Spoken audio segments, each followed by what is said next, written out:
Hi friends, ಬನ್ನಿ ಬಂದೇಶ್ವರ ಜಾತ್ರೆಗೆ ಹೋಗೋಣ. ನೋಡಿ ಗಾಯ್ಸ್, ಎಷ್ಟು ಜನ ಇದ್ದಾರೆ.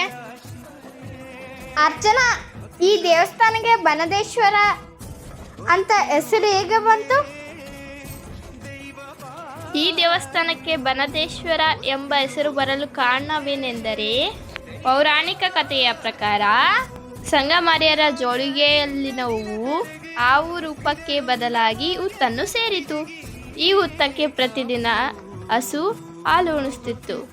ಇದನ್ನು ನೋಡಿದ ಹಸುವಿನ ಮಾಲೀಕ ಅದನ್ನು ಶಿಕ್ಷಿಸಿದಾಗ ವೀರಭದ್ರ ಸ್ವಾಮಿ ಉದ್ಭವ ಮೂರ್ತಿಯಾಗಿ ಹುತ್ತಿನಿಂದ ಹೊರಬಂದರು. ಆ ಪ್ರದೇಶವು ಅರಣ್ಯ ಆಗಿದ್ದರಿಂದ ಅರಣ್ಯ ಎಂದರೆ ಬನ. ಹೀಗೆ ಈ ದೇವಸ್ಥಾನಕ್ಕೆ ಬನದೇಶ್ವರ ಎಂಬ ಹೆಸರು ಬಂದಿದೆ. ಈ ದೇವಸ್ಥಾನವು ಬಹಳ ಶಕ್ತಿಶಾಲಿಯಾಗಿದೆ.